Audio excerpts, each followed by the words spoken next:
오늘 함께 나누면서 은혜 받고 싶은 말씀은 우리가 너무나 잘 알고 있는 예수님의 성전 정결 사건과 무화과 나무가 마른 사건에 관련된 하나님의 말씀입니다. 오늘은 이 두 가지 사건을 통해서 하나님께서 우리에게 주시는 은혜를 함께 나누고자 합니다.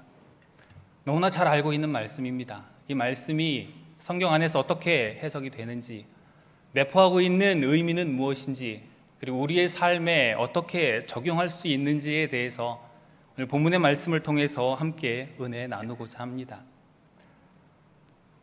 오늘 나와서 인사를 드렸더니 선교사님 무슨 일로 나오셨어요? 라는 이야기를 참 많이 들었습니다. 비자 때문에 나왔습니다. 그리고 건강검진과 여권 갱신 때문에 나오게 됐습니다.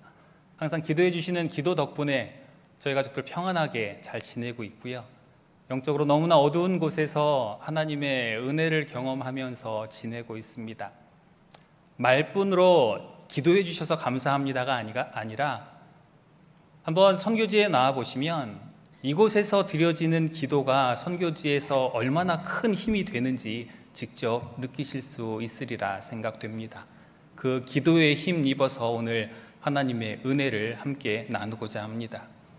나가서 담임 목사님께 인사를 드리고 어떤 말씀을 나눌까 기도하면서 고민하던 중에 선교지에서 중요한 것이 우리에게 무엇일까, 그리고 성도님들에게, 특별히 오늘 헌신을 다짐하는 청년 2부에게, 함께 예배드리는 청년 1부에게 어떤 하나님의 은혜가 우리에게 필요할까 고민하였습니다. 그때에 저희 마음을 두드리는 그 단어는 거룩입니다. 거룩을 어떻게 정의를 하시고 거룩을 어떻게 생각하십니까?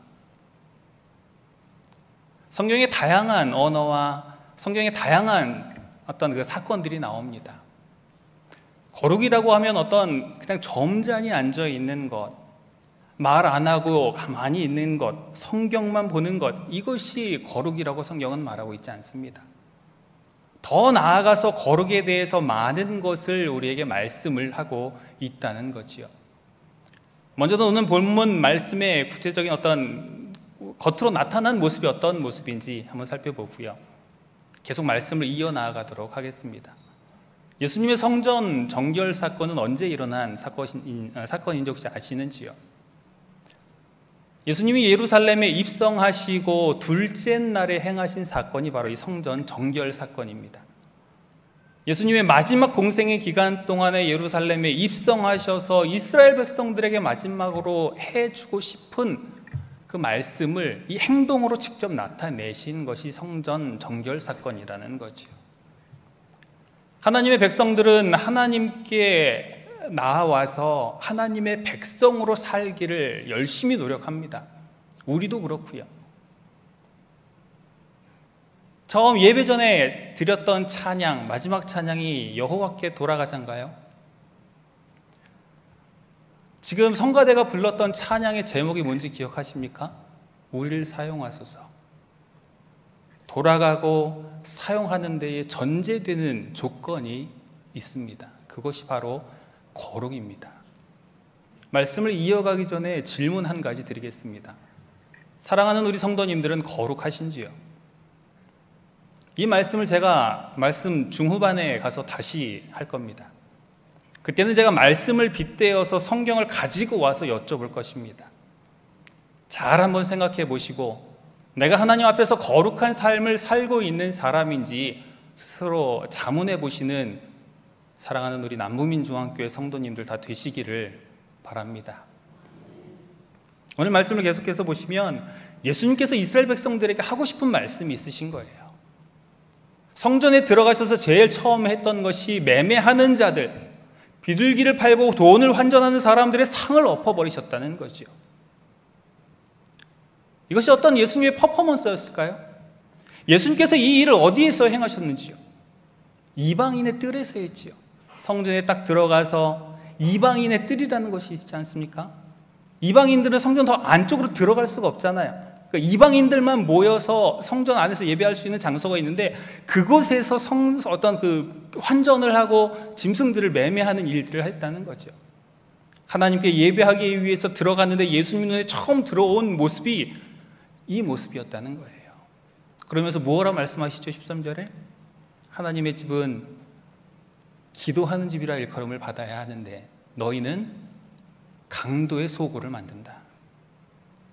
이런 일들을 보고 대제사장들과 서기관들은 뭐라 생각했는지 아십니까? 말씀해 보면 예수님이 행한 일을 이상하다 이렇게 기록을 하고 있습니다. 이것도 좀 이따 다시 한번 생각해 보도록 하겠습니다. 예수님께서 성전에 들어가셔서 매매하는 사람들의 상을 엎으시고 그들을 다 내쫓는 것부터 하셨어요. 그리고 나서 병자들을 고치시고요. 그리고 나서 베다니라는 곳에 가셨다가 다시 돌아오는 사건이 있지요. 베다니에 갔다가 돌아오시면서 무엇을 보시나요? 무화과 나무를 보세요. 무화과 나무에 가서 보셨는데 열매가 없자 나무를 저주하시지요. 그리고 어떻게 됐습니까? 나무는 말라서 죽었습니다.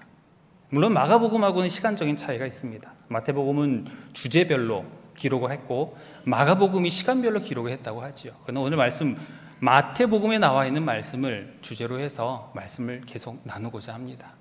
성전 정결 사건과 무화과 나무가 마른 사건은 따로 떼서 설명할 수 있는 건 아니에요. 하나로 엮여져 있는 거예요. 상관관계가 있는 그런 사건입니다. 예수님께서 성전을 깨끗하게 하시는 일을 하시면서 무화과 나무를 저주하시고 무화과 나무가 말라버리는 것은 이스라엘 백성들이 깨끗하다고 이야기하지만 실제적으로는 깨끗하지 않다는 거예요. 이게 예수님의 행동 가운데 내포되어져 있는 그런 의미입니다. 무화과 나무에 잎이 무성하기 때문에 분명히 열매가 있을 거라 생각을 하셔서 가셨는데 열매가 없던 거예요. 그래서 저주를 하신 것이요. 그러자 곧 말라 죽었습니다. 예수님께서 이상한 행동을 하신 건가요? 정말로 15절에 나와 있는 대제사장들과 서기관들이 이야기하는 이상한 일을 예수님이 하신 건가요? 요즘 만약에 예배 드리는 곳에 와서 교회가 어떠느니, 교회가 거룩하지 않다더니, 사람들이 왜 이러느니, 이런 우리도 이상한 눈으로 볼 거예요, 실제적으로. 그럼에도 불구하고 예수님께서 이런 일들을 하셨다는 거죠. 왜 이런 일들을 하셨을까요? 공생의 마지막 기간에 답답하셨던 거예요. 참담했던 거예요. 실제적으로 짐승을 매매하고 환전하는 것은 무엇을 위해서 하는 겁니까? 예배를 위해 하는 거예요. 제사를 위해서 하는 거예요. 제사 드릴 때 드릴 수 있는 짐승은 온전한 짐승밖에 없잖아요. 멀리서 디아스포라 유대인들이 짐승을 안고 이고 오다가 혹시 흠이 나면 퇴짜인 거죠. 제사를 못 드리는 거죠. 그럼 어차피 사야 되는 거예요. 이런 편의를 돕기 위해서 대제사장들이, 종교 지도자들이 이걸 매매할 수 있는 걸 허락해 준 거지요. 성소 안에서. 그러나 더 깊이 내려가 보면 단지 예배 드리기 위한 편의를 봐준 것이 아니라 자기의 욕심을 채우고 있었다는 걸 우리는 알아야 됩니다. 제사가 뭐예요? 모든 백성들이 하나님께 나아갈 수 있는 통로가 제사잖아요. 하나님께서 하나님의 백성들을 사랑하셔서 정말로 돈 없고 가난한 사람들은 비둘기로 제사할 수 있도록 만들어주신 제도가 이 제사잖아요. 정말로 가난한 사람들도 드릴 수 있는 이 비둘기 값이 시중가의 80배였다고 합니다. 이게 무슨 제사의 편의를 위한 거예요? 이게 무슨 하나님을 위한 거예요? 디아스포라 유대인들이 와서 환전을 해야 되는데 환전의 어떤 이 수수료가 10배에 달했다고 합니다. 제사를 핑계 대면서 나의 욕심을 채우는 일들이 이때 비일비재하게 있었다는 거예요. 기억해야 할 것은 예수님께서 매매하는 사람들을 내쫓았다는 거예요. 파는 사람뿐만 아니라 사는 사람도. 당연히 세대가 지나면서 우리가 편리하게 하는 이런 생각들을 우리 모든 성도님들도 가지고 있을 수 있지만 성경에 나와 있는 것이 법이고 성경에 나와 있는 것이 진리인 줄로 믿습니다. 이거를 하나님의 말씀을 따라 행하지 않으면 하나님이 노하시고 예수님께서 화내시는 그런 모습이 바로 우리들의 모습이라는 것이죠. 제가 아까 그 꼰대라는 이야기를 잠깐 했었지요. 예수님이 어떤 꼰대와 같은, 퍼포먼스와 같은 이런 일들을 하는 게 아닌가. 꼰대의 본뜻이 무엇인지 혹시 아십니까? 꼰대, 나이 많으신 그 어르신을 이야기하는 것이 꼰대더라고요. 학생들이 이야기할 때에는 선생님, 이런 사람들을 꼰대라고 이야기를 하더라고요. 교사, 아버지, 나이 많은 남자, 이런 사람들을 꼰대라고 부르더라고요. 근데 지금 우리들이 이야기하는, 우리들이 이해하고 있는 꼰대는 구태의연한 사고방식을 다른 사람에게 강요하는 것을 꼰대라고 이야기를 하죠. 교회도 꼰대들이 있지 않습니까? 제가 이야기하는 이 꼰대가 좋은 의미입니까? 나쁜 의미입니까? 교회에서는 사실 꼰대가 필요하다고 봅니다, 저는. 꼰대가 누굽니까? 우리 성도님들한테 사역자들이고 우리 장로님들이고 어떤 그 위급 분들 아니신가요? 성경에 보니까 말이야, 장로님, 전도사님, 목사님, 때가 어느 때인데요? 꼰대와 같이 왜 그러세요? 성경은 분명히 하나님의 말씀만이 진리라고 우리에게 말씀합니다. 진리를 통해서만 하나님의 백성들이 거룩해질 수 있다고 성경은 우리에게 가르치고 있습니다. 무엇이 꼰대입니까? 세상을 따라가는 것이 꼰대입니까? 하나님의 말씀을 따라가는 것이 꼰대입니까? 하나님의 말씀만 따라가서 거룩해지는 우리 모든 성도님들이 다 되시기를 축원합니다. 예수님께서 무화과나무를 찾으셨을 때는 분명히 그것에 합당한 열매가 있어야 돼요. 왜요? 우리 교회 주차장에 무화과 있죠. 잎이 무성하게 열리면 뭐가 있어요? 열매가 있어요. 무화과나무의 특징이에요. 잎이 무성하면 거기에 딸린 열매가 작은 거라도 꼭 열리게 돼 있어요. 그냥 순리대로 가면 그렇게 돼 있어요. 근데 예수님께서 시장하셔서 무화과나무가 잎이 무성한 그 나무를 가서 찾는데 열매가 없는 거예요. 당연히 있어야 할 열매가 없는 거예요. 그러자 예수님께서 무화과나무를 저주를 해버리시죠. 그러니까 곧 말랐다고 기록을 합니다. 그런데 이 말씀이 마가복음에 보시면은 무화과의 때가 아니다 이렇게 또 설명을 하고 있어요.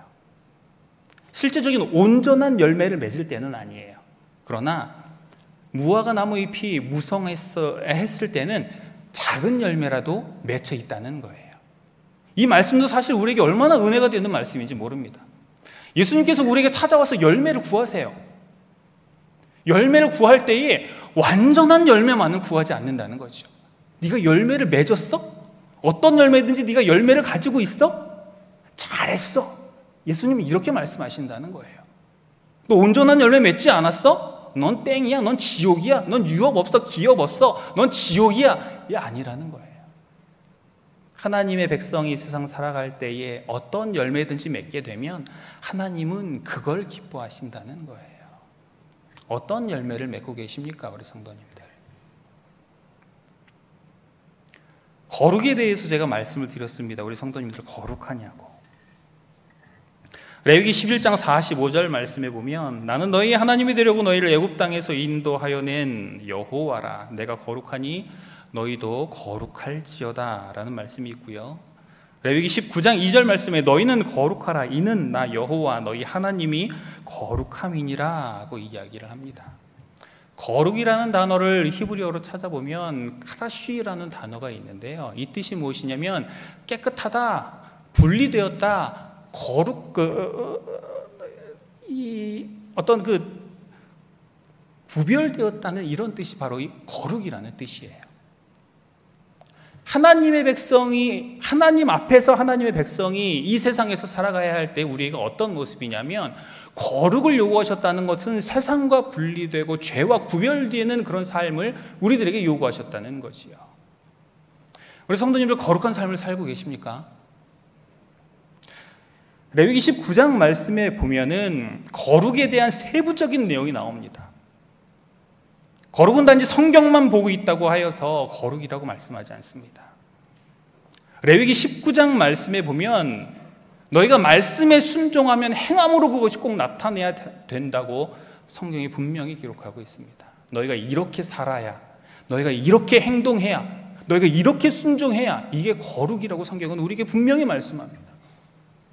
그러면서 레위기 20장 말씀에는 또 뭐라고 말씀하시냐면 내가 너희에게 거룩을 이렇게 이야기했는데 그것에 반대되는 삶으로 너희가 그렇게 살지 않으면, 순종하지 않으면, 행동하지 않으면 죽을 거야.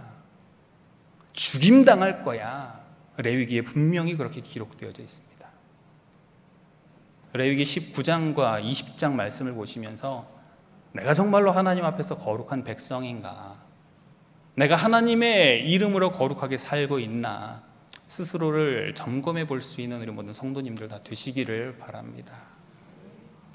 우리가 여호와께 돌아가야 되는 것, 우리가 우리를 사용하소서라고 이야기할 수 있는 것, 이것은 우리가 거룩했을 때 가능합니다. 하나님이 거룩하기 때문에 하나님의 백성이 거룩해야 합니다. 우리의 입술이 더럽고 우리의 생각이 더럽고 우리의 마음이 더럽다면 우리는 하나님께 쓰임 받을 수 없을 뿐만 아니라 종교라는, 예배라는, 공동체라는 것들을 빌미로 해서 나의 욕심을 채우고 나를 섬기는 우상 숭배를 스스로 하는 사람들에 불과하다는 거예요.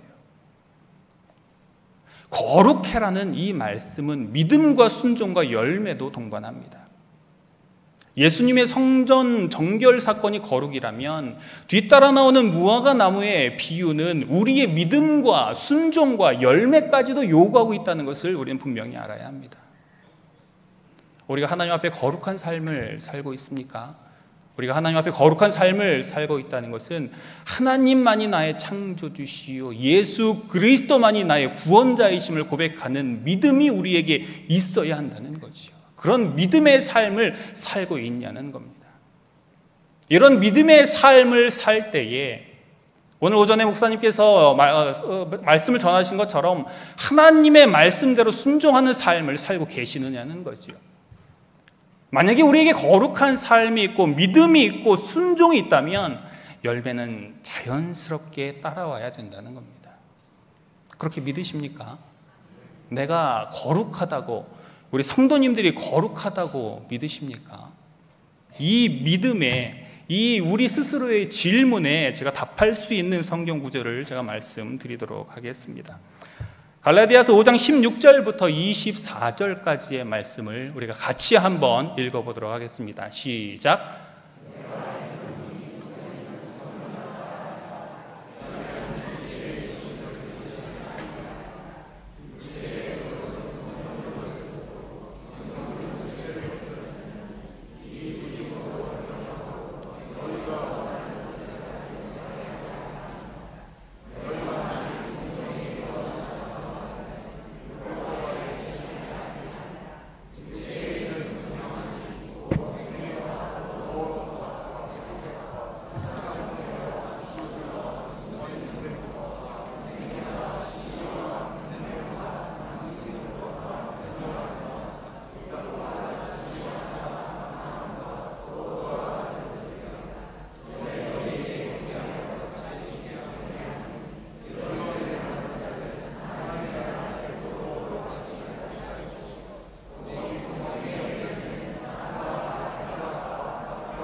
어떠십니까?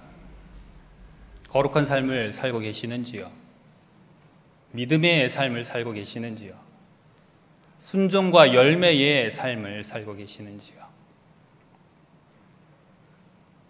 말씀을 준비하면서 참 무서운 말씀이다라는 생각을 스스로 했습니다. 우리는 과연 이스라엘 백성과 무엇이 다를까? 명절만 되면 우리가 교회에 와서 하나님께 나아가서 예배드린다고 하는데 그 가운데서 스스로 나를 섬기는 모습은 무엇이 있을까? 내가 하나님께 열심이라고 생각은 하지만, 하나님을 믿는다고 우리가 말로는 하지만 이 믿음이 지식적인 믿음에서 끝나는 것은 아닌가? 입술의 열매도 없지요. 마음의 열매와 행동으로 나타내는 열매들이 없지요. 그저 몸만 교회에 나와 앉아 있다면 우리가 우리의 입으로 나는 믿음이 있습니다 이야기하지만 행동과 열매가 따르지 않았을 때에 그 믿음은 죽은 믿음이라는 겁니다. 하나님의 나라를 유업으로 받을 수 없는 믿음이라는 거지요. 저 스스로도 많이 돌아보았습니다. 어떻게 살아야 할까? 하나님께서 우리에게 거룩을 말씀을 하실 때에 우리에게 바라는 것이 무엇일까? 내가 어떻게 살아가야 할까? 하나님께서는 우리에게 하나님을 본받는 삶을 살기를 원하십니다. 그것이 바로 에베소서 4장 25절부터 35절까지의 말씀입니다. 이것만 한번 우리가 한 목소리로 다시 한번 봉독해 보겠습니다. 시작. 그런즉 거짓을 버리고 참된 것을 말하라. 이는 우리가 서로 지체가 됨이라. 해가 지도록 분을 품지 말고 마귀에게 틈을 주지 말라. 도둑질하는 자는 다시 도둑질하지 말고 돌이켜 가난한 자에게 구제할 수 있도록 자기 손으로 수고하여 선한 일을 하라. 무릇 더러운 말은 너희 입 밖에도 내지 말고 오직 덕을 세우는 데 소용되는 대로 선한 말을 하여 듣는 자들에게 은혜를 끼치게 하라. 하나님의 성령을 근심하게 하지 말라. 그 안에서 너희가 구원의 날까지 인치심을 받았느니라. 너희는 모든 악독과 노함과 분냄과 떠드는 것과 비방하는 것을 모든 악의와 함께 버리고 서로 친절하게 하며 불쌍히 여기며 서로 용서하기를 하나님이 그리스도 안에서 너희를 용서하심과 같이 하라. 아멘. 이런 삶을 사시는 우리 성도님들이 되시기를 바랍니다. 하나님이 기뻐하시는 삶을 살아가는 우리 모든 성도님들이 다 되시기를 축원합니다. 하나님의 뜻이 무엇입니까? 우리는 하나님의 뜻을 구하지 않습니까? 하나님이 나에게 무엇을 요구하실까? 하나님의 그 온전하신 뜻이 무엇일까? 우리는 그거를 찾고 있지 않습니까? 하나님의 온전하신 그 뜻, 그것은 바로 우리로 하여금 거룩하기를 원하시는 것이 하나님의 뜻입니다. 데살로니가전서 4장 3절 말씀에 보면 하나님의 뜻은 이것이니 너희의 거룩함이라. 모든 악독한 것, 음행, 더러운 것, 이것은 하나님의 백성이 입 밖에도 내지 않는 것이 하나님이 원하시는 것이고, 하나님의 온전하고 기뻐하시는 뜻은 하나님의 백성들이 거룩한 삶을 사는 것입니다. 그러한 거룩한 삶을 사는 우리 성도님들이 되시기를 축원합니다. 우리에게 거대한 열매는 없을 수도 있습니다. 그러나 성경이 보면 또 무엇라 말씀을 하시냐면 우리가 정말로 작은 것도 하나님의 열매라고 이야기를 하고 있습니다. 빛의 열매가 우리에게 있습니다.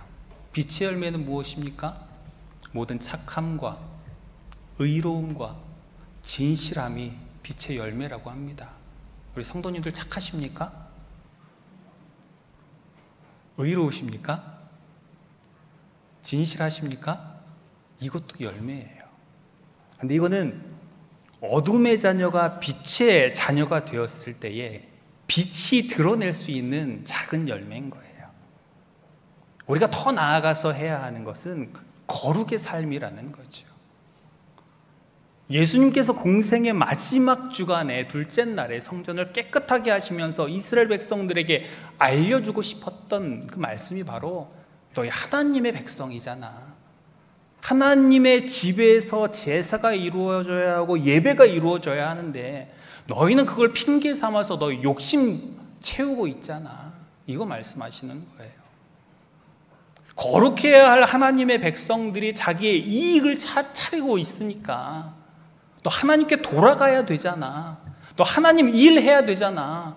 이거를 알려주신 것이 바로 이 성전 정결 사건이라는 거죠. 더 나아가서 마지막에 안 되니까 너 정말 이럴 거야. 하나님의 백성이 거룩하게 살지 않으면 그 다음은 멸망이야, 죽음이야. 이거를 말씀하시는 겁니다. 선교지에서 살아가면서 우리 마음 가운데 도전을 스스로 주는 것이 바로 거룩입니다. 하나님을 알지 못하는 나라에서 내가 받은 그 하나님의 사랑을 가지고 나아갔지만 이 사람들한테 부족한 게 없어요.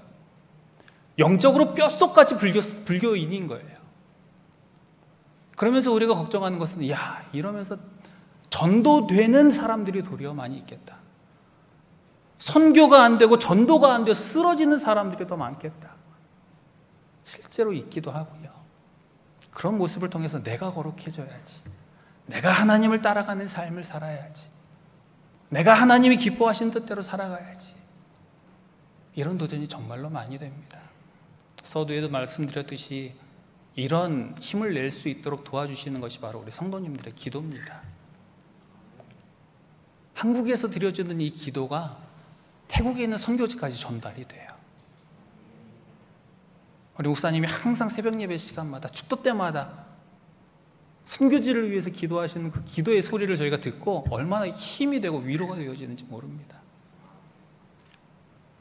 저희 가족은 태국에 선교라는 이름을 가지고서 하나님을 향한 믿음과 순종과 열매를 맺도록 우리가 노력을 할게요. 힘써 나아갈게요.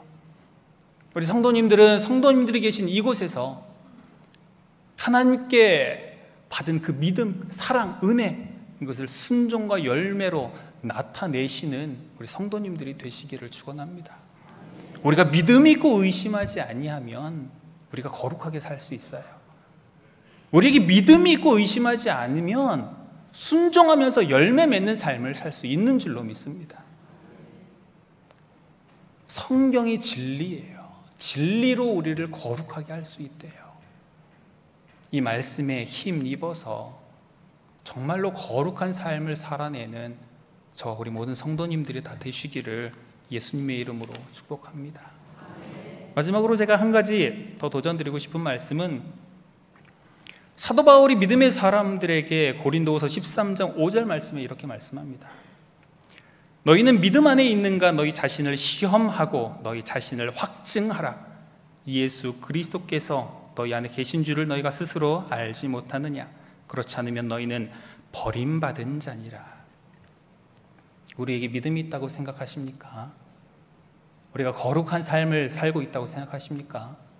그것을 그 누가 확증해 주리라 생각하지 마시고 하나님의 일이 있을 때에 나를 들여서 스스로 나의 믿음을 확증할 수 있는 분들이 정말로 하나님의 백성들입니다.